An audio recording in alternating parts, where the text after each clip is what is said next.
Test, test. Test, test. Hello. Hello. 1, 2, 3, 4. Oh, we're on. My goodness, look at that.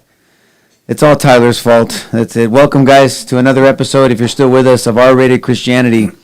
For those joining us for the first time, this is an apologetic. Sorry, guys, we had some technical difficulties with all the electricity going off last week because of the storm, and we had to reboot some things. That's why we only have one camera today. We don't have different cameras, so that'll be fixed for next week. But this is an apologetics podcast. It comes from the Greek word apologia, to give an answer or defense for why we believe Christianity is a very reliable worldview, why the Bible is authoritative and we can trust it, and why that first century Jew named Jesus was God incarnate. And so we look at political issues, we look at societal issues, current events, and theological issues, of course, and try to talk through them and defend why we can rely on them. So all that to say, the R stands for real, raw, and redemptive. We have real conversations. We have them, yes, in a raw way. And hopefully that leads people, and ourselves included, to a redemptive relationship with Jesus Christ. And then once you have that, everything changes. Nothing can stay the same. And so as we advertised and we talked about, we're going to have a very real conversation about real issues and the issue of loss and tragedy and evil. We had the same talk in the men's Bible study this morning, and it was as raw as it comes, right? It was all men. I was in a very different mood this morning. It was a very passionate discussion. We talked, and we ended up talking about, George, and you had very good input as well. I ended up just sharing with them a talk that I have given to students before on the problem with evil, and you can put the problem with evil or / tragedy, right? And so the question, and so I have my notes here. I'm old school. I don't do iPads. I just write notes. So I just went through my notes, and we just had a good conversation this morning, and hopefully we can replicate that this evening, because I thought it was very intense. It was very real. But I guess the question we started with this morning: is there a problem with evil or with tragedy? And if there is a problem, what's the problem? And so we started off by defining evil. Now, there's natural evil and there's moral evil, and we looked at the difference.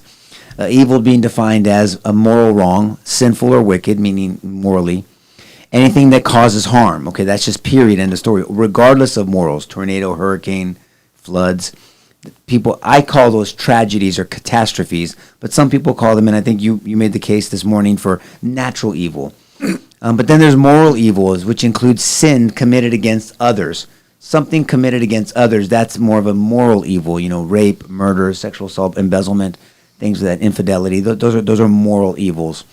And we talked about why do we use the term evil? Because I think as a big picture, we discussed, why do we use the term evil when it comes to human beings? Because we don't use that with animals. The example I gave is when a lion eats a zebra, no one talks about murder. When that same lion reproduces with a lioness, it's usually not courtship. I guess he's sexually assaulting her. He's just taking her because they're going through mating season, and they're in for whitetails, you're in the rut or whatever, and you're just reproducing. No one's talking about sexual assault, and you have it begs the question. There's something different about human beings. For us as Christ followers, we know there's the imago Dei in us. We're image bearers. An animal is not an image bearer. People are. So words like evil and moral and good and bad are used only with human beings, not in the animal kingdom. And so essentially, the takeaway is evil is a lack of goodness, right? And so then we ask two questions, because again, this is big picture, working our way down. What is the purpose of life for the Christian, for the Christ follower, right? We've talked about this on the show before. It's to know God, right? John 17:3, and to make him known to others, Matthew 28:19. So that's our purpose, right? For the human being, for the Christ follower, our purpose can, across the board, be said, we should know God and make him known to a world. What does it look like as a husband, as a wife, as a business owner, as an employee, employer, friend, foe, whatever? What does that look like in every aspect of our lives? Then I asked a question this morning, and we had a bunch of blank looks. What's God's purpose? If we talk about what human purpose is, at least as a Christ follower, the atheist will not have the same purpose, right? Go along to get along, another dime, another dollar. Life's too short, be happy. Nihilistic in nature, maybe what can you gather in life? There's no higher purpose. The higher calling is they don't look at the world that way. But what's God's purpose? And I'm going to save the suspense. I'm just going to talk about it. to bring the maximum amount of people, here's the key, freely, to bring the maximum amount of people freely into his kingdom and receive salvation. And the only way to do that is to have a knowledge of Jesus Christ, right? A saving knowledge of Jesus Christ. John 3:16, 1 Timothy 2:4, it's all there. So in this purpose of God, if we look at it from a big picture, our purpose to know him, make him known, Christ followers. God's purpose is to bring the maximum amount of people freely into his kingdom. God's purpose in creating man. In creating us. That's what he wants, right? And freely into his purpose and to receive salvation. I mean, he doesn't want anyone to be lost. Sorry, our Calvinist brothers and sisters. I mean, he wants everyone. This offer is for everyone, right? And so in this purpose of God, could that include suffering? And then the people said, yes, of course it could include suffering. Then the next question is, could it actually be required? Could suffering not just be included, but be required? So that's kind of the backdrop. And so what I reminded the students when I spoke with them, sorry for my notes, but and the men this morning is I think the real rub, and I think the tension for us, for human beings, Christ followers or not, is the intellectual versus the emotional problem with evil and tragedy.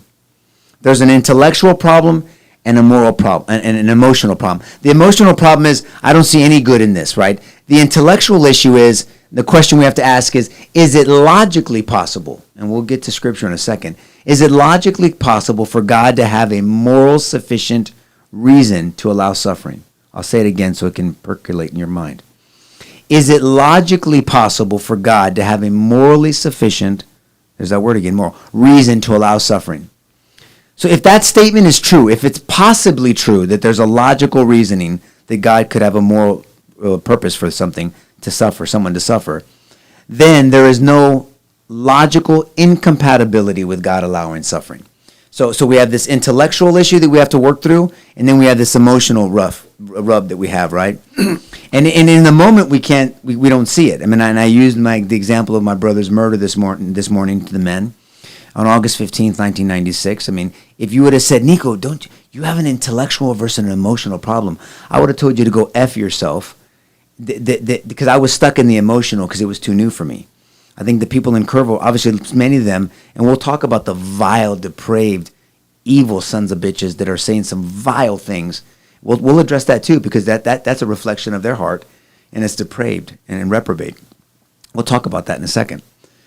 But in the moment, I was stuck in the emotion. Now, intellectually now, all these years removed, I mean, that was in 96, we're in 2025, and George, you've heard me say this numerous times over the years in talks and in Bible studies and on the show.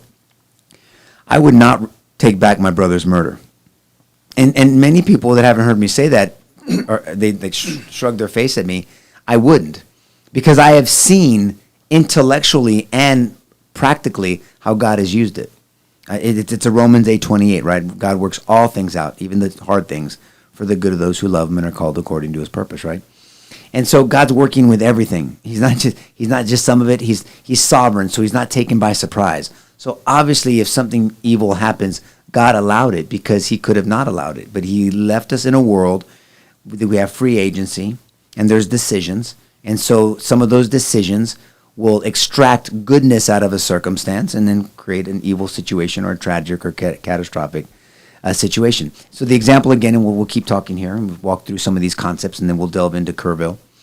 The example I gave was the crucifixion. Was the crucifixion, Tyler, you can answer this too if you want to, was the crucifixion a good event? Was the crucifixion good? Now the Christian just instinctively say yes, because we know the consequence of the crucifixion is eternal salvation. We know what Christ accomplished on the cross, substitutional atonement, right? Reconciliation, redemption, right?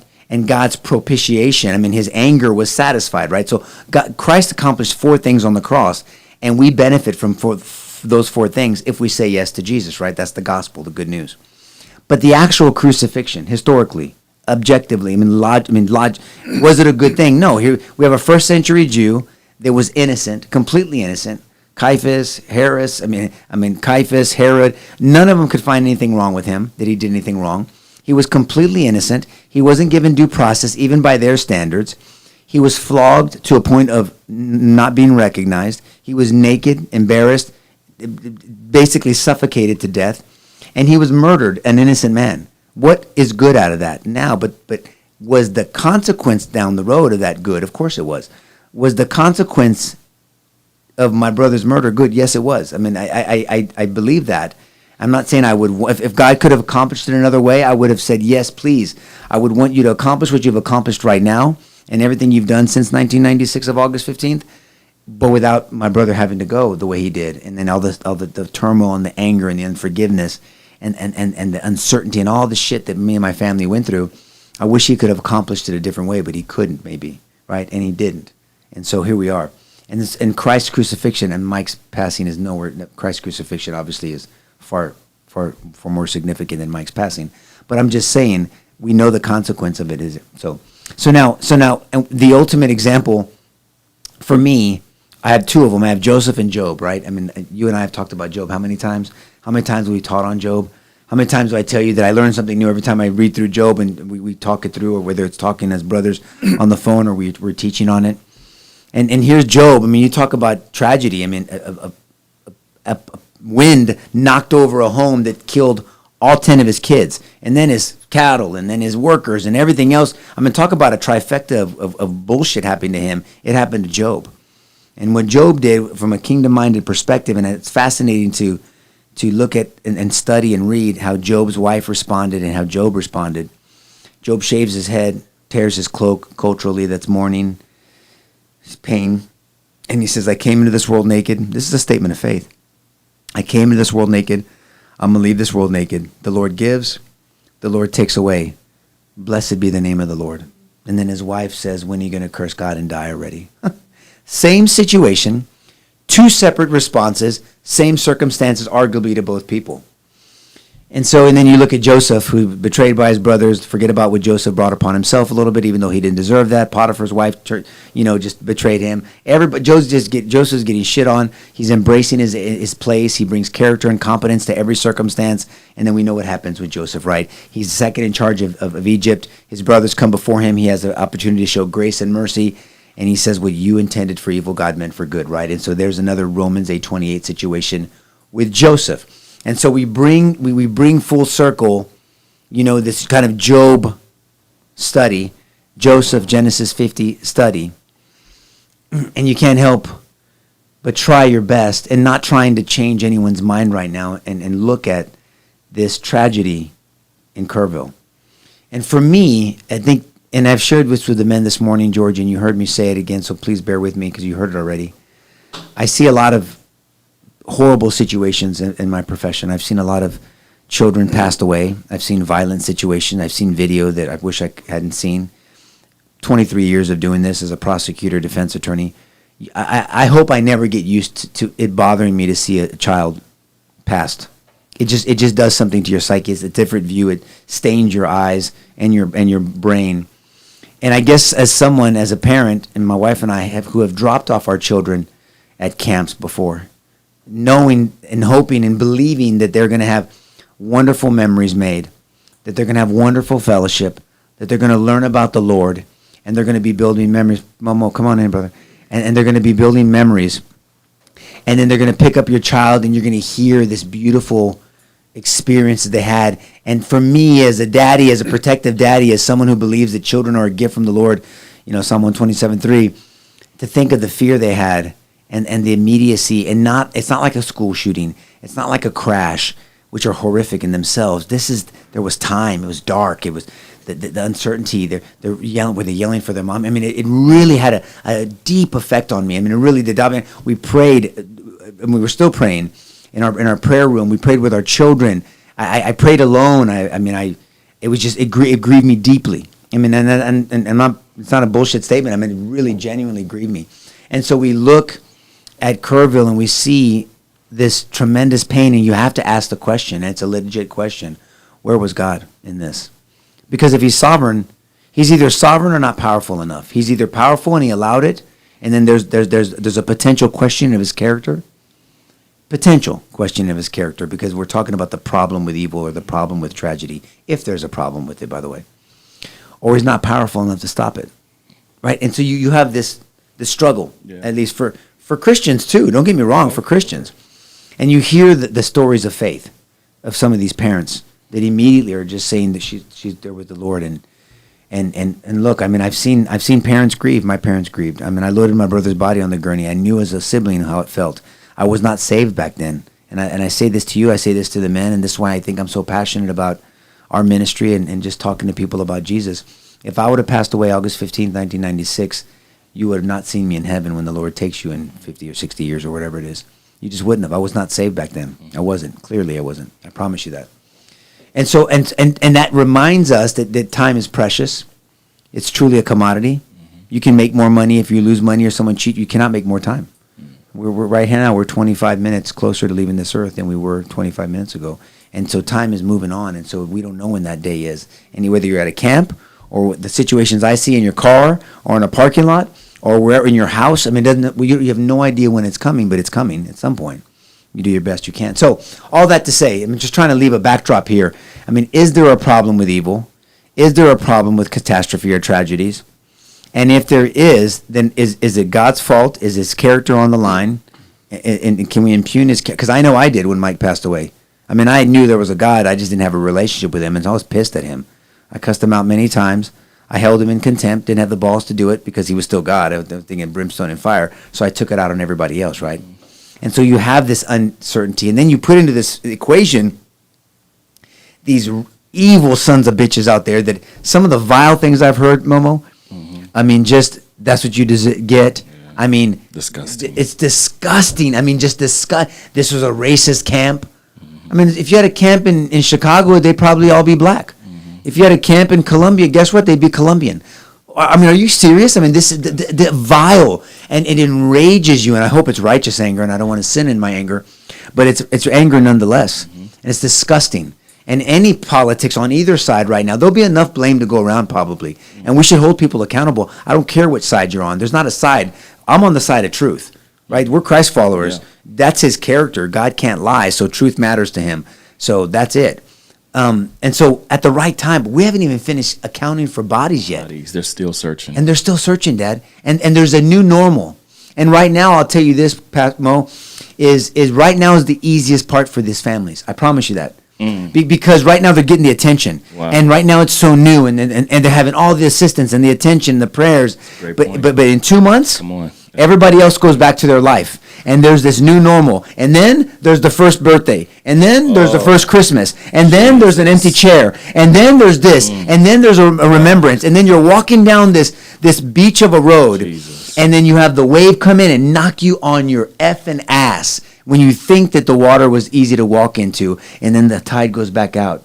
And then you have this emotional crash again, and it's this battle, and then you pray through our faith, right? We'll look at 2 Corinthians 4:17 shortly. And you pray, Lord, to make it easier. And it's not going to get easier anytime sooner. It's just not. And we know that weeping, we're called to weep for those who weep, to mourn with those who mourn. Jesus in John 11:35, the shortest verse in the Bible, Jesus wept. Yeah. He wept when Lazarus died.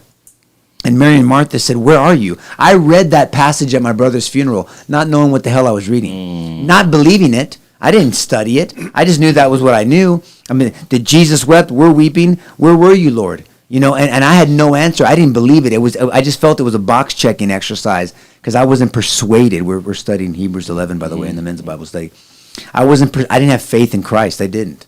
So that as the backdrop, I think we can talk. Sorry that I took longer than I wanted to. And there's much more to say, but I'm trying to stop myself because I'm very passionate about this topic. Yeah, it's coming through. You know, because I've walked that road and I've seen it with my parents. And I'll tell you this. I said this morning, Mo. I love my children more than my own life. You couldn't blink fast enough. I tell people, and I've said it to the men's conferences, before I would give my life for any one of my children. You couldn't blink fast enough before I would take a life for any one of my children, and I wouldn't even lose sleep over it. If I had to legally and appropriately and morally defend my children, I would thank God for the skill and the ability and the speed of being able to do it, and I would rest like a baby, not even think twice about it. But there's something different about a mom's cry. I've heard many of them. I heard my mom's cry. There's something different about a mommy's cry. And I saw these videos, and I see this, and I've heard too many of them. And I know that, and you just don't understand it. So it deeply grieves me as a parent, as someone who's seen my own mom that way. And I've dealt with many moms in my career, unfortunately, cry that way. And this is very real. And so we have to address this and talk through this. I think Scripture gives us a guidance, but then there's also something called wisdom in what we do. And right now, all we should do is hold and pray and give ears and give shoulders and give arms to hug people, because nothing you're going to say is going to reason people through this. If God himself would have come down to me and explained to me why, because we're talking about the intellectual versus the emotional problem. There's an emotional problem that's real that we get stuck in, but there's an intellectual problem, and it's really not a problem when you look at it logically. Is it logically possible for God to have a morally sufficient reason to allow the tragedy? Well, then it's not illogical for him to do it, and we know that's at least I'm persuaded that's true. But this is a real tension. And in the church, it's a real tension, and it's where the rubber meets the road, George, and we know that many people will hold God in contempt when tragedy happens, and then there's that rift. And Ephesians 4 says, don't even give a foothold to the enemy, because it's like a crack in the foundation of a home, and it'll lead to more and shifting, and then the walls, and then the ceiling, and then you have mold, and you have this, and you have scorpions, and all the other shit that happens with cracks. So that's the backdrop, Mo, and so that's what we're talking about. We're talking about Kerrville. And the church's response and our posture, how it should be. But then what answers do we give when someone's ready to hear that? Where was God in this tragedy? Man. You've been ministering to people about this, I'm sure. Yeah. We're in the midst of it right now. We're in the thick of it. And it's interesting because the posture of it is even in the midst of someone's grief, in the midst of someone's pain, what I've seen in the conversations that I've had, it's not even really an answer that they're searching for, that I've been in the conversations and the tenderness. The only posture that I really sense and feel is the incarnational ministry of Jesus, of being so present with someone, to sit in that pain with them, an entire theology of just lament, because there's tears in people's eyes and asking why. But as you know, you said, and you as well, but is that really, again, the wisdom, the tact? As a pastor, it's not the moment to, well, let me take you back to Genesis and tell you this, and let me tell you about when sin entered the world, and I'm going to just actually just show up. I'm going to just be here with you, just let you know the same. Honestly, even as a pastor, I always don't have an answer. The amount of questions throughout Scripture that faithful men and women of God had. Jesus himself on the cross. Father, why have you forsaken me? And so I think it's a time and a space. I think it's a good posture of the church to leave room for that. Again, of course, you're going to get to a theology, and there's something about loss that causes us to really reckon with eternity. So I understand that there is going to be moments for that. But as of right now, George, it's really sitting in the moments of those phone calls and sitting with people and showing up for people. I've been very proud, and it's not just the church that I attend, to see the rally of faithful men and women of God, children of God, to show up to these places, whether it's financially, whether it's resources, whether it's going to be at the site and walking with families. The entire church body of Christ, big, small, black, white, whatever, have shown up. And I've been proud of that as a Christian and as a believer, because people can say all that they want, but now more than ever, prayers and presence, I think, is the biggest thing that really preaches to people. Yeah. But at some point, we have to address the intellectual aspect of it. The people who are suffering don't care about the answer, because the answer is not going to bring the people and that's back. What I was trying to get. Yeah, that's my simple. And that's why I think, while it is important, it's, you asked me the phone calls, right? Like the things that I'm sitting with. You're ministering to the need for comfort, not necessarily the need for an answer. And we're all grossly unqualified to talk about what the answer is, because we don't fully know.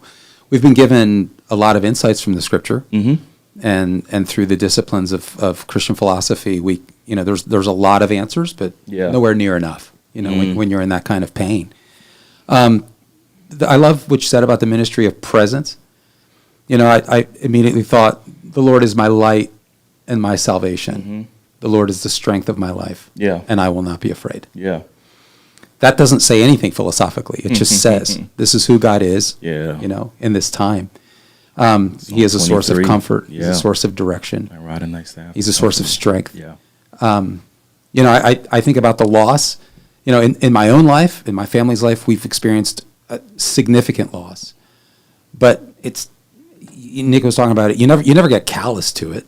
You're never indifferent to it, especially when it's kids, little children. And I think this is the tough part. What explanation could there possibly be for this? And there's just no answer to that question. So when you say, for instance, Nico, when you said philosophically, the pushback is it possible that you could have a loving God and have this kind of suffering? And this has been debated for 2,000 years. Yes, and atheists have pretty much given up. Because the burden of proof to say it's not possible is just too high. No one can possibly know all the possibilities. So it's no longer, the question isn't framed as is it possible? It's probable. Is it probable that you could have a loving God and who allows this kind of suffering? And they would say, no, I don't think it's probable that you could have a loving God that allows this. Because and then they push it back and they say, give me one explanation. Just give me one explanation, because this is so crazy. It's so insensible. I mean, think about it for a moment. You got kids who have been wiped out in the blink of an eye, some 27 of them. We've got over 160 people that still haven't been accounted for. Yeah. And 100 people in totality, at least 100 people that have died. 104.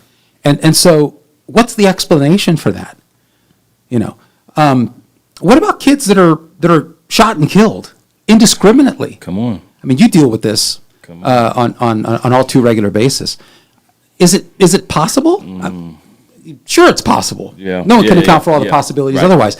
But is it probable? Is it probable? And the answer is the answer is we're not very good at probabilities because we don't have a full picture.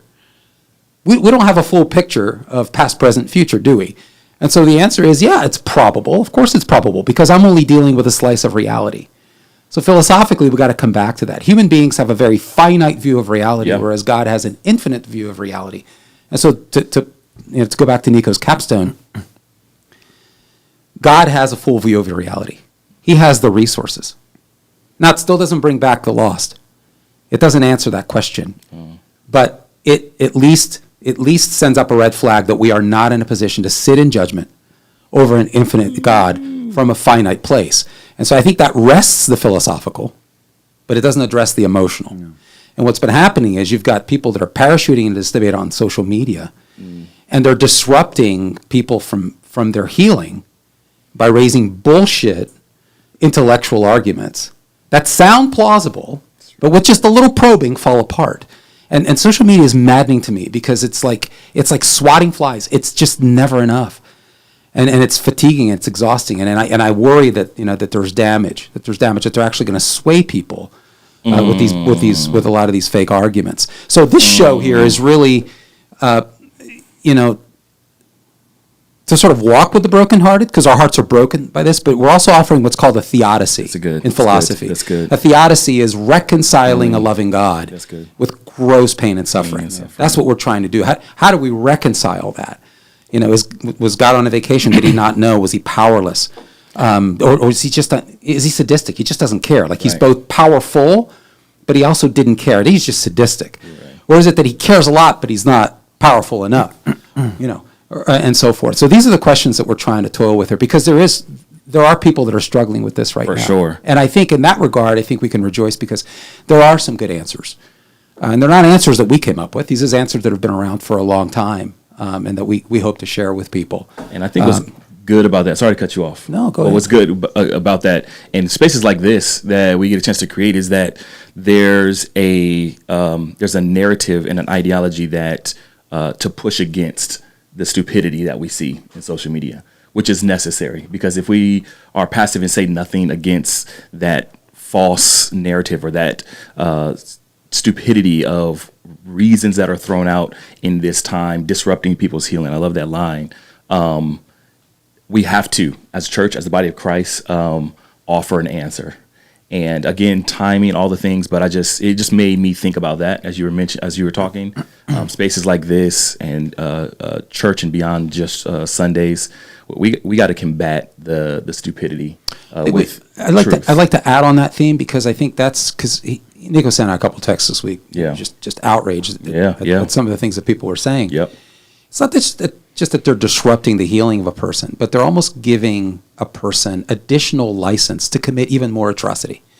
And what I mean by that is, now you almost have this license through a bullshit argument that God is to blame, or that some other person is to blame. You're giving them license now to hate on these other people. And God knows what other atrocities that will bring. So now you can assassinate characters. Now you can smear people. Now you can just go on this sort of blame campaign. And who knows what damage that'll create. Leads to nothing. And you sort of washed their hands of it. It leads to yeah. Right? And so what good can possibly come of that? And I think it's that perspective that makes me outraged. Right. Because I know all that does is just add more insult to injury. And so for all the good of social media, God help us. Yeah, and so we talked about having an eternal purpose. I mean, we can go through Scripture, and we'll go through Scripture. And I think it's important to look at how things. I mean, God may look at things, and how God can use things. We talk about other people have talked about the ripple effect. Mm-hmm. We talked about this morning. You brought up the butterfly effect, where just a butterfly coming out of a cocoon can set off just a ripple effect of messing with the pressure and lead to a hurricane. Yeah. And I looked at George this morning. I said, "Is that true?" He's like, "Yeah, all the math and science says that's." Those kind of little, seemingly small. The reason why George brought that up is because I was bringing the example that I brought up these are my notes from speaking to kids at a Christian school about the problem with evil or tragedy. So good. This movie Sliding Door with Gwyneth Paltrow. Okay. Huh. And so it's a movie that depicts two lives, depending on whether she makes this sliding door on a subway or not. And in her journey to the subway, she's trying to make this subway. She encounters apparently trivial incidents. A kid on the stairs, and then there's a whole story why that kid was on the stairs, and then what that did to her journey to making the sliding door or not. And then there's these two lives depict. One, she made the sliding door, and one she didn't. And these just making a stupid ass sliding door of a subway with a kid in the path and all these trivial things happening, lights here and this there and holding up here. They took this life into two completely different paths. One of them happy, successful, but suddenly was killed in tragedy. The other one that was miserable and had a life of hardship. Because there's a redemptive side to life. If we hand it over, it turns it around, right? And turned it around. So what was appearing to be great and powerful ended up being a tragic ending. And then something this is the refurbishing business God's in. Come on. Right? Og Mandino, the greatest miracle in the world is when someone is dead and they're be brought to life. That's a gospel message. Yes, sir. That you are physically alive, but you're dead spiritually and emotionally, and you're brought back to life.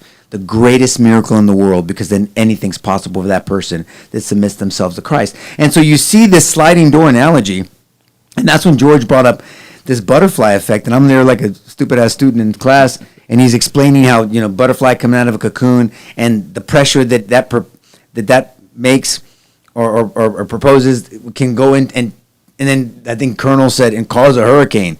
And I said, "You guys are full of shit. It's true." It's chaos theory. The chaos theory. And he goes, "No, the math adds up." And I was like, "That's insane." But think about that. Yeah. Think about God using lives that way. He's the ultimate chess player.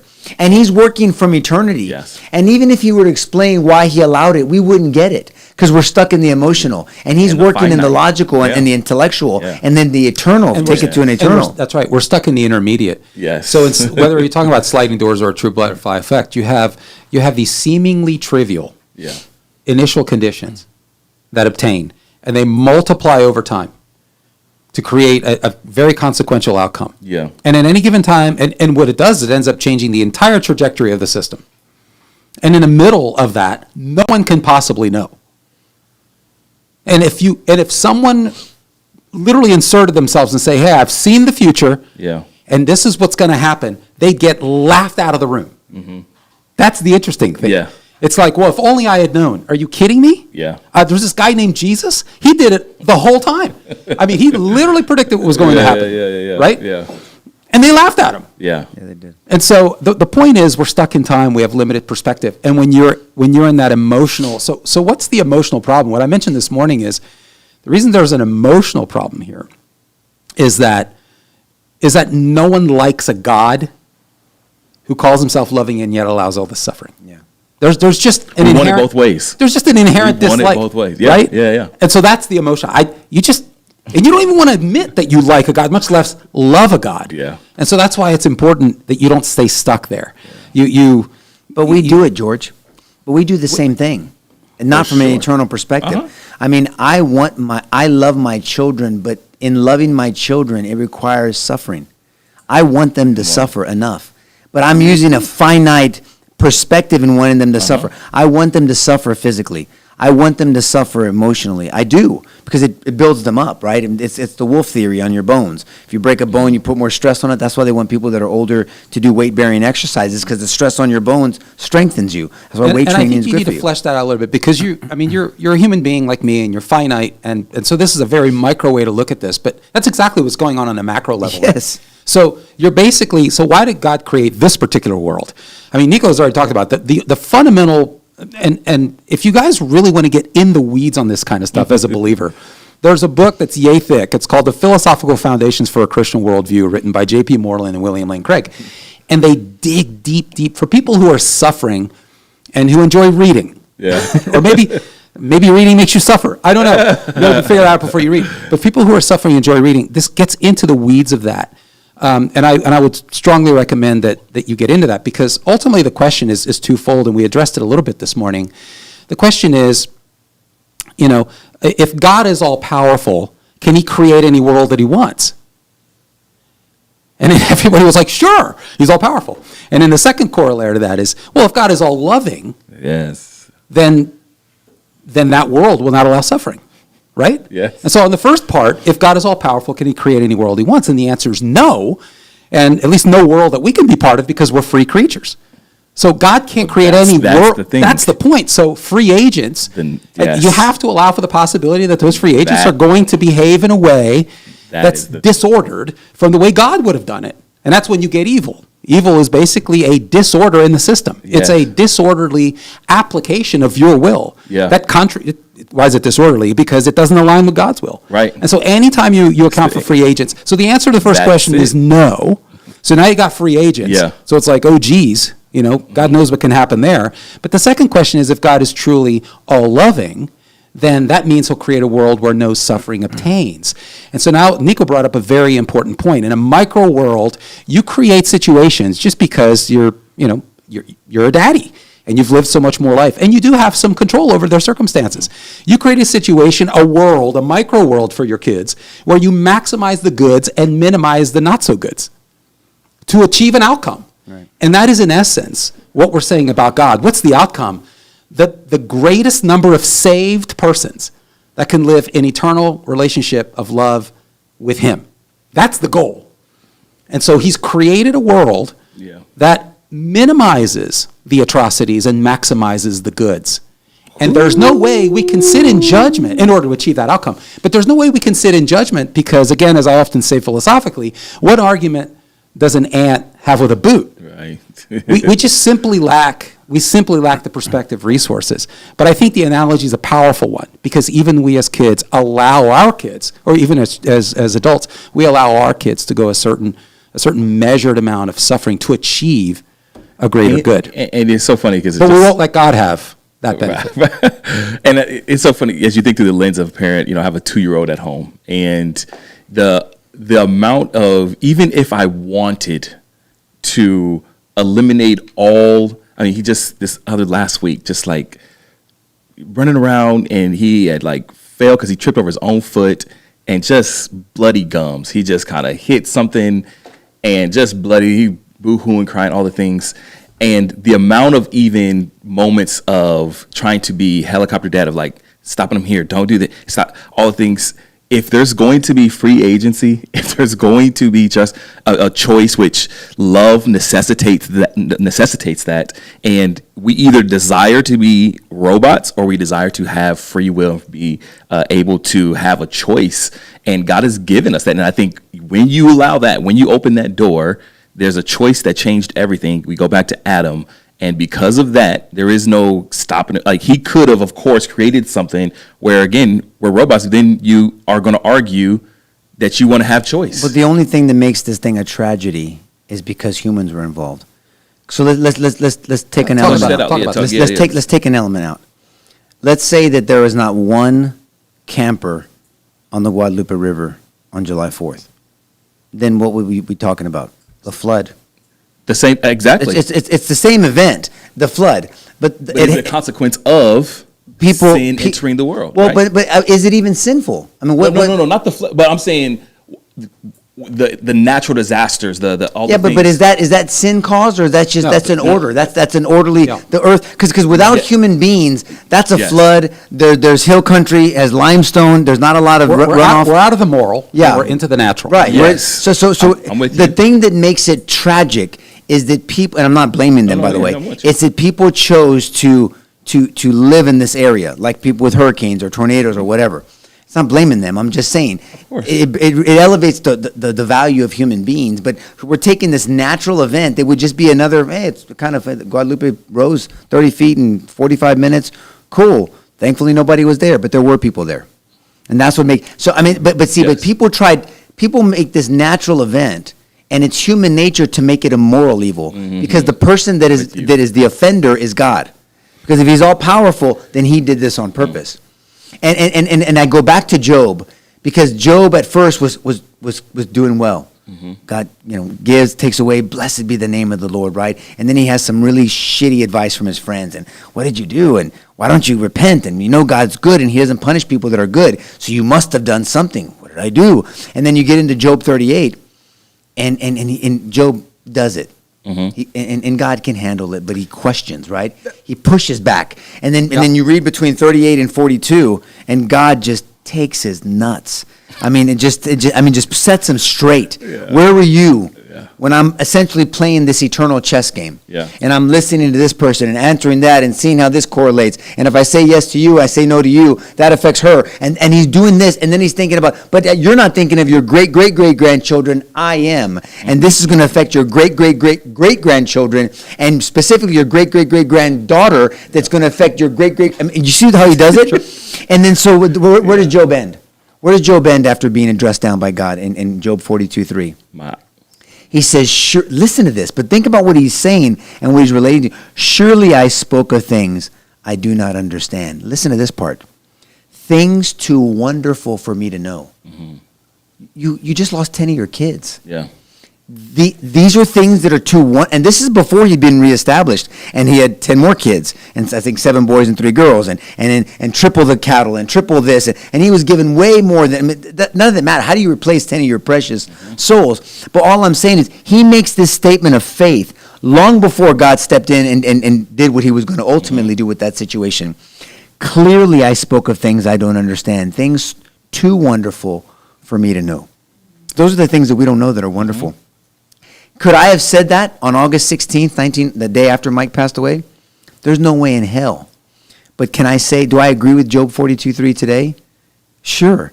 I surely spoke of things. When I held God in contempt, unjustifiably and unrighteously, held him in contempt, and he took it so graciously and let me cuss him out many times over.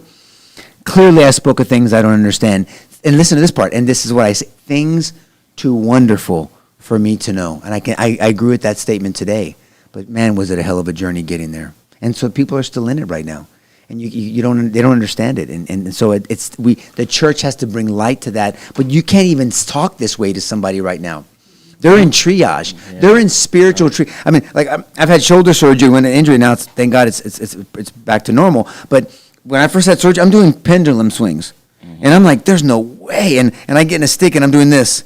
Like, how is this shoulder going to get back to doing dips and punching as hard as I want to and pull-ups? There's no, trust the process. Just follow the process. And I clearly didn't understand that. And I was injured. If I couldn't use my shoulder, people can't use their emotions right now. They can't use their logic right now. It's tough. They're injured. They're spiritually injured right now. Right. And we as the church should be triaged to them right now. Bandaging, holding, speaking life, praying, asking the Lord to comfort them in the way only He knows, whether we're the conduit to that comfort or not, but being present. I'll never forget my Uncle Phil. I don't know if he's listening or not. He grew up with my pop in the old Lebanese neighborhood. And when Mike passed away, he had been in Houston. I hadn't seen him since I was a kid. I'll never forget this. And he taught me something. He didn't even think he knew he taught me this. But he says, Ammo is a term of endearment in Arabic. Ammo means uncle, but it's like saying, hey, cuz, whatever, Ammo, if you need me, I'm going to be sitting right there. I don't need you to do anything for me. I don't need any attention. But if you need me, I'm going to be sitting right there. Something in those terms. And I'll be damned, he was sitting there. He sat there day after day for a while. Well, and just to be present. He was just present, knowing that if something needed to be done, Uncle Phil was going to pick it up. And if something needed to be done, something needed to go, he was there to serve. Yes. And it wasn't, because he didn't, today he follows the Lord and he's just intrigued. And he's lost, 2 of his daughters have gone to the Lord. It's a tremendous testimony with him. I'd love to have him on at some point to see his journey in his 80s, how he's given his life to Lord. And it's just, we should have him on sometime. But he didn't know he was modeling a servanthood. And he just said, I'm going to be there. I'm going to be sitting right there. And he pointed to a chair.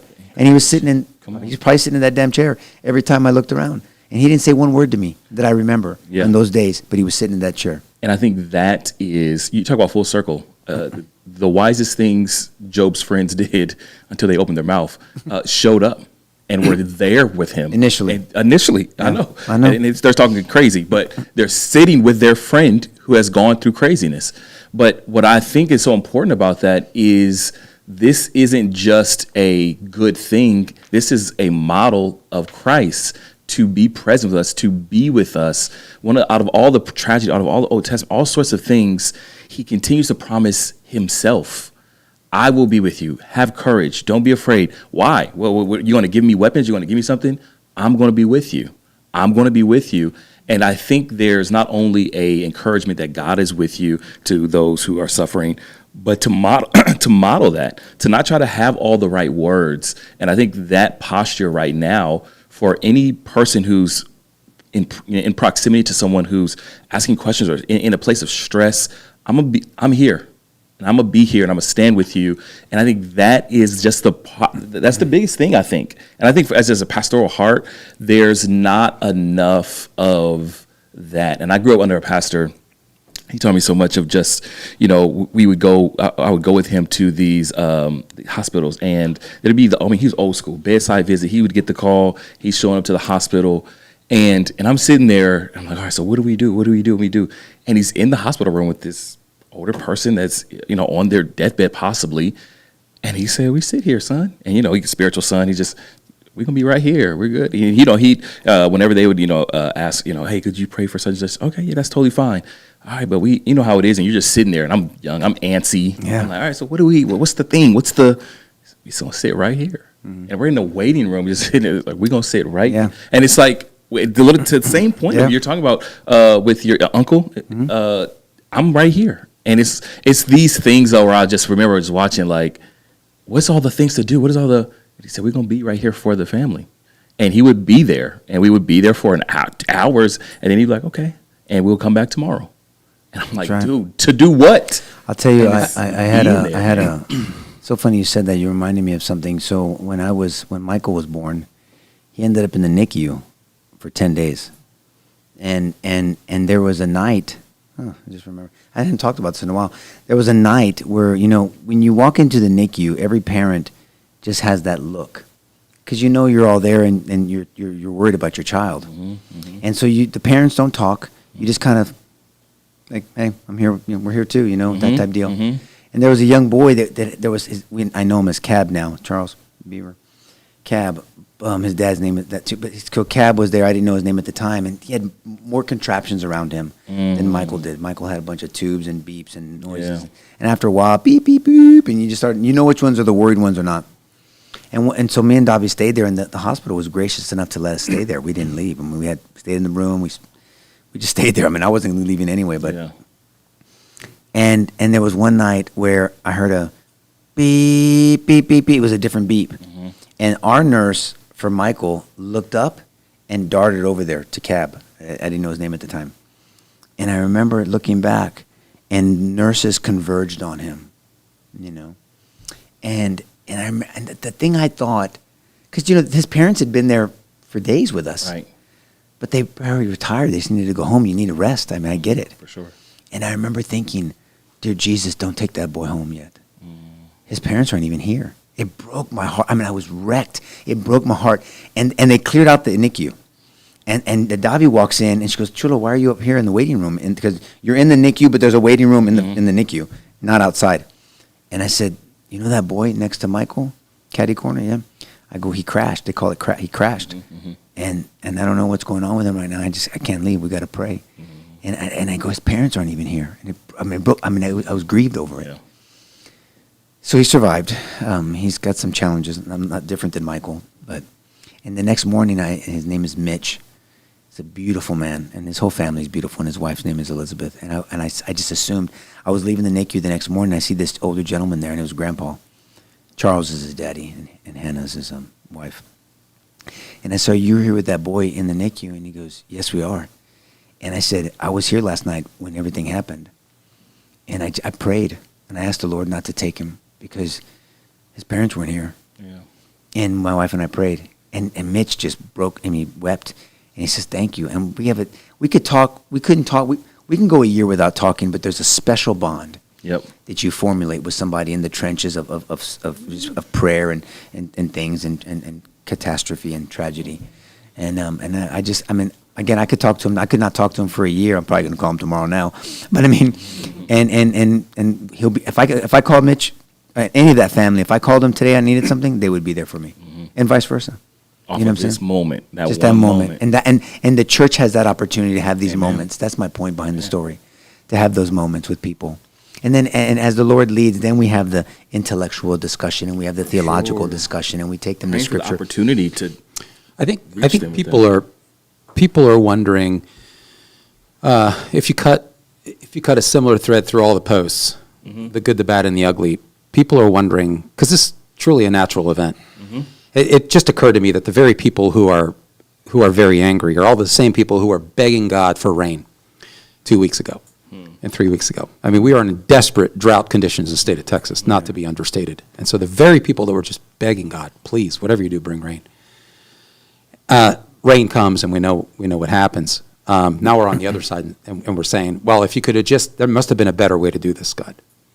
I mean, you ought to maybe have considered doing it differently. And this gets to the heart of the issue, because we're questioning that God permitted it. But I think it's deeper than that. I think we question that God had a right to permit it. I think it goes deeper than that. So Job went back and forth between the two, and he got dangerously close to questioning whether God had a right to do it. And I think that's why it's called, and I've shared this with Nico in the past. You remember we were beating it around. I said, look, Job is wisdom literature. Yes, it is. It's wisdom literature. And I kind of just sort of beat it into a drum to say everybody thinks it's about Job, when in fact it's God that's really on trial, not Job. It's God's character who's on trial.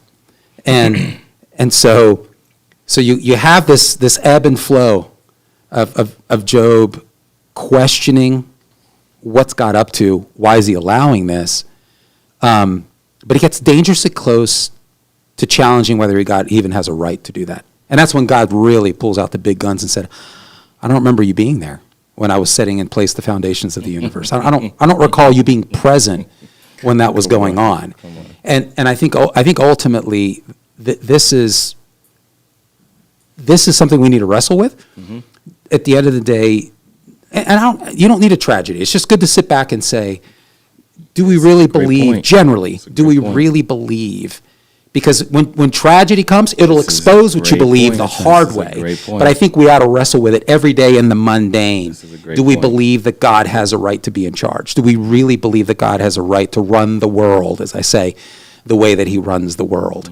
And so now we say, why did you permit that flash flood at such a time? I mean, for goodness sakes, you had a flash flood warning at 1:14 in the morning on Thursday when everybody was asleep.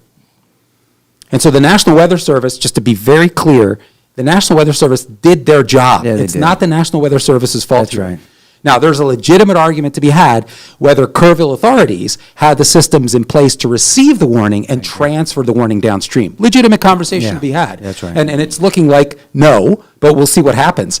So at 1:14 in the morning, God knew. So did God knew the storm was going to happen? Check. Yep. Did God know that the storm was going to wipe out at least 27 kids? Yes. In their sleep. He did. Sure he did. Did God choose not to stop it? Of course. Evidently so. So did God cause it? And so you got to sit back and say, well, what's a storm? Well, you have natural laws, and those natural laws operate on when certain initial conditions obtain, and you have precipitation, and water molecules get so heavy inside a cloud, eventually it has to, gravity happens, and it comes down, and you've got soil that has no absorptivity.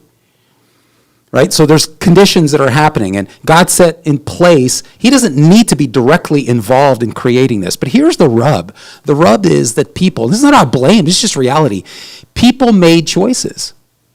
This is what's painful. There are parents, I heard a story, Nico, of a mother who just had a sense that something was not right because she saw a bunch of flash flood watches creeping up. She saw a bunch of stories about storm clouds developing and precipitation and the likelihood of X, Y, and Z.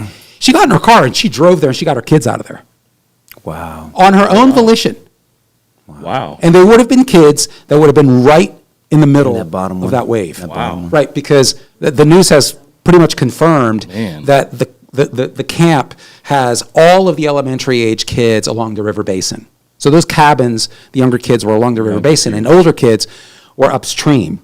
And this is why you don't have a 17 or 16-year-old kid dying there, because they were up there. And so the mother went and got them out of there. You could imagine her relief. And so parents, can you imagine a parent? Why couldn't I have been Yes, that's the first that thing mother? I knew. Why did God not allow Yikes. me? He Yikes. permitted this. This is and the reality is that everybody made choices. Parents made choices to pay their kids' way. They made choices to take their kids there. They made choices to allow and this is painful. And so, I think just as a human being, I didn't know, but God knew. God knew, and he chose to sit this one out. And I think that's the thinking process right now.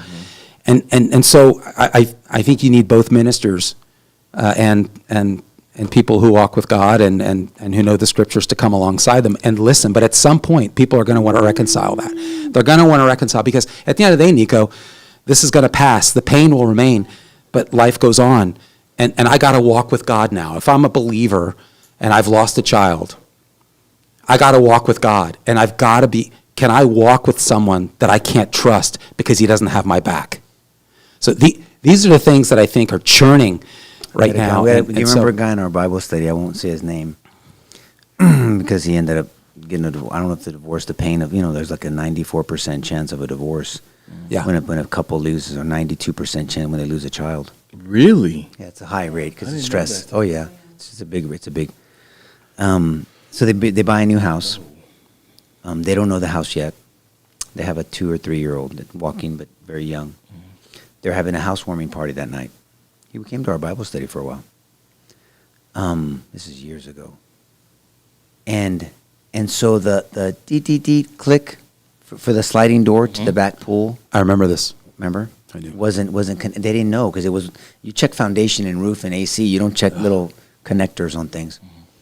And the little boy opened the door and they didn't hear the deet as they're getting ready for the commotion of the party and he went into the pool and the daddy found him and dove in the pool and got him. He ended up passing away and just grieved. Just the pain of that couple. I think it led to their ultimate divorce. They ended up having another boy. They had another boy, and not that one replaces the other one, but this one just has a completely different purpose. They wouldn't have had this child if this child wouldn't have passed away. They were at a different age. I don't know why God allows things. I'll ask him when I see him. But I don't see how you get through situations like this. And it's interesting that we're on Hebrews 11 because we've been stuck in Hebrews 11 for 3 weeks now. the faith chapter, the hall of faith, right? Love it. Faith is an action. There's no way you can test your faith if you're not fully persuaded by God that his character is good, that he's sovereign, that yes, he's working on an internal chessboard and we don't understand it, and that yes, that logically there could be a morally sufficient reason that he allows tragedy or evil to happen with an eternal perspective in mind that we're not going to understand because we're stuck in the emotional and we're not thinking intellectual, and he's thinking eternal. It's a completely different analysis. But there's no way you can do it if you're not fully persuaded by who he is and his word. Because I can read, we're going to read Revelations 21 and 2 Corinthians 4 and Romans 8:18, and we're going to read these in 8:20. We're going to read these in a second to capstone this. But it's not going to matter. And I said this morning, if you're not persuaded, I said, if you want to find out someone's true character or belief, give them power or problems. You'll find out who they are. That's good. Because that's the only way you test under fire and you get the impurities out. Power or problems, even perceived power, any authority, any attention, money, whatever it is, that there's a power category and there's a problem category. And you'll find out who someone's true character and what they truly believe at that point. C.S. Lewis was asked, and I just think he was a giant, right, of a thinker and philosopher. For sure. Why do the righteous suffer? And he says, why not? They're the only ones that can take it. How do you deal with this without being fully persuaded that God is who he is and that 1 Corinthians 15 is true, that death, where is your sting? Where is your victory? Because if we're fully persuaded, think about this, if we're fully persuaded that there's something called heaven and that first century Jew was God incarnate, was the second person of the Godhead, and that he accomplished those four things on the cross as substitutional atonement, right? He satisfied God's propitiation as his anger. And that he had reconciled us and he redeemed us back, and the children, because they're not at an age of accountability, are automatically, like David cried that he knew he was going to see his son again after there was consequences to his actions with Bathsheba. I mean, that's the only way you deal with this. My mom told me one time, she said, Mijo, I remember one time, and this was years ago, I went years, I told this to George, thinking my brother Mike wasn't saved. And because I was saved, it bothered the shit out of me. I was like, I'm not going to see my brother again. He doesn't get a pass. I know a lot of people like to say, well, God's not going to. No, man, God's God. No one gets a pass. We go to funerals, and there's not one funeral where I heard someone say, well, we know he's in a better place. How do you know that? I mean, you know that because they gave his life to Christ? There's only one way to know he's in a better place. And that's just reality, man. I'm just talking real with people. For sure. That's real. But I thought for sure Mike was, and my mom goes, Mijo, because I don't know what came up. And she goes, Mijo, Mike was saved. I was like, really? And she goes, yes, he was saved. I mean, why do you think I can breathe? Why do you think I'm okay? I mean, now, after years of mourning, and you're never okay, but you know what I'm saying. Because she has hope. She knows that as she gets closer to her transition date, that she's going to see her son again. And I didn't. And then she told me why she believed he was saved. And I was like, oh, shit, I guess you're right. It gave me a completely different perspective, right? And so that's why it's so important for me to share the gospel. Because I don't know when that time is. And I've shared this to the men's Bible study twice. There's two friends of mine that it will haunt me until I see the Lord. That I don't know if they were saved. And they were close friends of mine. And it grieves me. I think about them often, and I'm hoping that there was something in there. That there was something they hooked onto, that there was a moment in their last breath, like the criminal on the cross. Will you just remember me? Yep. That's all he said. Will you just remember me? He believed in his heart. He professed with his mouth, Romans 10:9. And Jesus says, truly, today you'll be with me in paradise. And we can talk about rewards and acknowledgments and different levels of obedience and commitment. Yes, it's all scripture, and we'll talk. But Jesus said it. Come on. And that's what I have hope in, that I'm hoping and praying. But for me, I'm looking for opportunities to talk about Jesus with people. I pushed the envelope when I was in politics because, I don't know if I have another shot. I've been given a responsibility of stewardship, so what am I going to do with that, right? As you have been as a pastor. And so we're the only ones that can take it, and it sucks to think about that, man, because nobody wants to sign up for that shit. Right, and you know what's unfortunate, and I know you guys have both seen this, but for some reason, it's only around unfortunate events or tragedy that people begin to think about eternity in the smallest glimpse. They'll go to a funeral, Hopefully they have a gospel-centered person that's even officiating, if you're talking through it or eulogizing the person rather. And it's these moments that I think when you talk about opportunity, that we can pray for an opportunity to be able to share, because we don't think about the eternal realm enough. And I think we get caught up in the creature comforts of this world, all sorts of things. And it's not until there's grief, there's loss, Sure. there's this reckoning of, is there a God higher power? Is that this why? Like, we ask questions when the pain hits. And I think we need to do much more of chewing on some of these things and these concepts, all sorts of doctrinal truths in the mundane, exactly what you said, before there's something crazy to happen. Because I just know, especially my generation, I pastor young adults 25 to 35, and talking through eternity, talking through what takes place beyond this life, we don't have enough language for the common person, even churchgoers. And I mean, it goes back to, George's rant of, biblical illiteracy and all sorts of things. But when you talk about praying for the opportunity to be able to share the gospel, there is no sharing the gospel without talking through that eternal, the part of eternity. And I think that's important. I think that's something that we just don't think about enough, talk about enough. And we get really caught up in this small sliver of time, in this vapor of life, like Paul talks about. And it goes by quickly. But think about this. But this is what, isn't this part, could this be part of the logical reason why God allows this? Because you talk about, and George is right about biblical literacy, but there's not someone that I can think of that, or at least he's up there in biblical literacy, as Ravi Zacharias.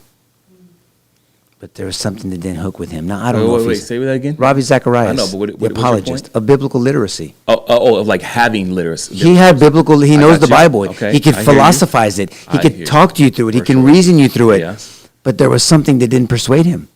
Something. I mean, look, he didn't physically sexually assault women. These were adults, and this guy had a broken back, and he couldn't assault himself. But he misused his authority. He misused his position. Yes. And he misused the word. You're a gift from God, and I'm doing this, and I'm serving the Lord, and you're serving me to help me do this. Holy shit, dude! I mean, are you serious? You're using God to not only break your covenant with your wife, to misuse the gospel in a way to commit sexual immorality, sexual sin. You're in a dangerous place. Now, he passed on from cancer. I'm not saying it was punishment and all that crap. I'm not into that world. Things happen, and I don't know how he lived his life health-wise. But I'm hoping he repented. I hope he did. He had time to think about it. Right. But there was some disconnect. So I think that's part of the game, biblical literacy. But there's more to it than just biblical literacy. There's sure. got to be some. When you're all in, there's a hook. It's where this biblical literacy comes to life in you, because not only can you regurgitate it and reason it and logic it, but you actually receive it. You've absorbed it. When people say you are what you eat, you aren't what you eat, because you'll shit out half of your stuff if you don't have the microbiome to absorb it. You are what you absorb. And so that's the example I give. And I'm not disagreeing with George on biblical literacy. It's true. But do you absorb it, not just ingest it? There's a difference. Yeah, it's an essential. It's just not sufficient. There you go. For sure. And that's right. I mean, you can be all literate, you have all the literacy in the world and be unfaithful, and that's a problem. Sorry, go ahead. No, it's okay. I was just going to say, look, at the end of the day, I'm imagining just a world where you have no suffering, and God creates a world. Let's say it's this one. You have absolutely no suffering whatsoever, at least in the current state. Eventually. And I'm wondering what that would mean, because if you look at the growth of the Christian church itself, it's absolutely impossible for it to obtain without the suffering that went with it. Yeah. Mm-hmm. The Christian church The has early grown, church. true enough. And I just threw out one example today because it came to mind immediately.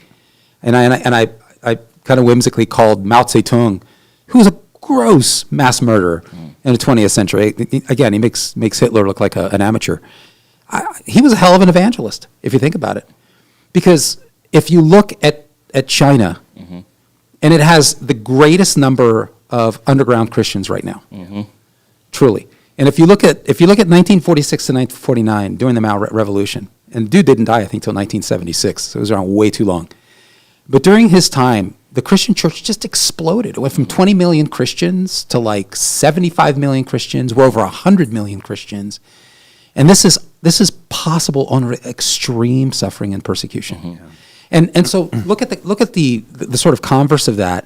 Imagine a world where there's absolutely no suffering whatsoever, and it's reasonable to conclude you're going to end up with a bunch of people, a bunch of free agents who use that free agency to indulge, Of course. and to be spoiled as shit. Of course. And so you got to wonder, what will that What achieve? would that look like? What will that achieve? What does that look like? And so I think, Nico, it's reasonable to say in most contexts, you could say that suffering is not just good but necessary. Yeah, that's the question I And asked at the beginning. that's a tough pill. Yeah. But why can the righteous handle it? Why did Lewis say that? Because they're not relying on themselves at the end of the day, right? I mean, it's about relying on somebody who has full perspective. Because with armed with partial perspective and an attitude, you'll kill yourself in grief, and you'll hurt others. Yeah. So it's not just the suffering; it's how you respond to it. Right. I mean, I know bitter people who have lost legitimately a lot, and they hurt themselves, and they just hurt others. I mean, they're on their third and their fourth spouse. Their kids are estranged. Yeah. Some of them are all they have is money.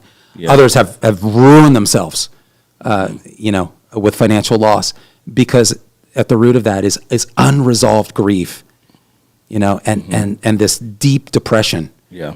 And I've heard people say that depression is just inward anger. It's anger turned inwardly.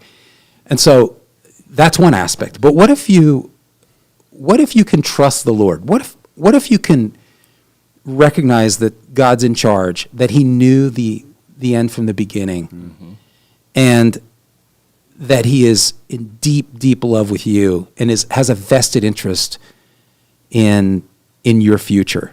What if you can somehow accept some of that in the middle of your grief? That trajectory can look very, very differently. Well, Chuck Smith, right? Jesus Revolution. I always bring up this interview that Greg Laurie had with him at the end of his life. He had lung cancer. And Greg, trying to be the provocateur that he is, goes, Chuck, aren't you ever mad at God? With his voice. Goes, aren't you just mad at things? And then Chuck, with that, just at that stage in his life, I don't know how he preached when he was younger. It's like, oh no, I've had a good life. I just trust God knows what's best for me, and I want what he wants. It's kind of a different version of Job, right? I came to this world naked. I'm going to leave this world naked. The Lord gives, the Lord takes away. Blessed be the name of the Lord. And so he said that, and I thought that was fascinating that he said that. I mean, and just he was prepared. He was ready. He had lived a life of obedience. And he said, I trust the Lord knows what's best for me, and I want what he wants. Talk about a statement of faith. Faith is, you don't have faith without action. You act on your faith. You have faith, persuasion. You're persuaded by whatever. You're going to act on that persuasion. And so do we act on our faith? And we'll know what we believe in our faith when we give power or problems, because we will act on what we think we're persuaded by. And so I think it's appropriate to finish with Scripture. And then we can also say what you guys want in wrapping. I don't know if there's any comments that we need to address, but Revelations 21:4, he will wipe every tear away from their eyes. There will be no more death, or mourning, or crying, or pain. We read 2 Corinthians 4:16 through 18 today, but 17 through 18 specifically. For our light and momentary troubles are achieving for us an eternal glory that far outweigh them all. So we fix our eyes on what is not what is seen, but what is unseen. For what is seen is temporary. What is unseen is eternal. Kingdom-minded perspective. And then we go, everybody hears Romans 8:28. For God works all things out for the good of those who love him and are called according to his purpose. So it's relationship and obedience, and then God works things out, right? That's the formula. Relationship with him and obedient to his word. But before 28, there's 18. Romans 8:18. I consider that our present sufferings are not worth comparing with the glory that will be revealed to us in the end. I mean, look, either we're persuaded by God's word or we're not. And that's why this whole faith discussion is so important when we walk into this arena of pain and this arena of tragedy and the arena of evil, and we make ourselves available to God to use it all. That's what it is. And so Paul said in 2 Timothy 3:14, but for you, Christian, continue in what you have learned. There's that literacy. And been convinced of. It's not enough to learn it. You have to learn it and be convinced of it, that it's real. And then you can handle power and problems differently, and then your character will truly be rich. It doesn't mean that things aren't hard, because as Ecclesiastes say, there's a time for everything under the sun, and we mourn with those who mourn, we weep with those who weep. Jesus wept in John 11:35. Jesus wept, shortest verse in the Bible. And so we should weep with people, give them our love. But then also, as the Lord leads and there's an opening opportunity, we give them a persuaded version, meaning that we're all in of God's word and walk with them through this trying times. And then God can work it all out. And I know it's easy, but it happens if we let him. And we can do a whole show on examples of tremendous tragedy. And remember we did that study for Bible study, Lee Strobel's? Yes. The case for what was it? There was a case for Christ. Case for faith. Case for faith. That's a fascinating video. You should watch it. I recommend it for everybody. Yeah. The Case for Faith by Lee Strobel. It's a case for Christ, the case for Creator, and then the case for faith. And we did a whole Bible study. We actually did it at the old place we were at years ago. And it's just always a fascinating study. Momo, am I missing anything, brother? No, just always one that in times like this for sure. Hope it's not too lengthy, but it's 6 verses. Take what you want. 2 Corinthians, chapter 1, verse 3. Praise be to the God and Father of our Lord Jesus Christ, the Father of compassion and the God of all comfort, who comforts us in our troubles, so that we can comfort those in any trouble with the comfort we ourselves receive from God. Verse 5. For just as we share abundantly in the sufferings of Christ, so also our comfort abounds through Christ. If we are distressed, it is for your comfort and your salvation. Listen to that. If we are distressed, it is for your comfort and your salvation. If we are comforted, it is for your comfort which produces in your, my Lord. It is in your comfort which produces in you patience, endurance of the same sufferings we suffer. And our hope for you is firm, because we know that just as you share in our sufferings, so also you share in our comfort. You can go James 1:2-4. Count it pure joy when you go through trials of many kinds, because you know that the testing of your faith produces perseverance. Let perseverance finish its work, so you'll be mature and lack nothing. And then we look over at Romans 5:3-5. Glory in your suffering, because suffering produces perseverance. Perseverance produces character, and character produces hope. And hope is trusting God when you don't have all the facts, right? And then there's the end point of Romans chapter 8, 28 and verse 29, that the whole point of this is to be conformed into the image of Jesus, which gets back to the original point. What is your objective? If your objective is the pursuit of what's happy, that's very different than God's objective, which is the pursuit of growth and maturity and intimacy with him. Those are very different objectives. Yep. Different ways to come. Tyler, anything? Sandra, we missed anything? Any comments? Nope. No, it was good, lively discussion. Anything? We're good? All right, guys. God bless you guys. Pray for people. Pray for Kerrville and whatever you can do to offer. I mean, if you can there. And look, if the Lord leads you, I mean, this is my calling. I'm going to stand up against bullshit. I'm sorry. I'm not sorry. I mean, just the vile comments, and it truly is a reflection to me. Remember Power and Problems?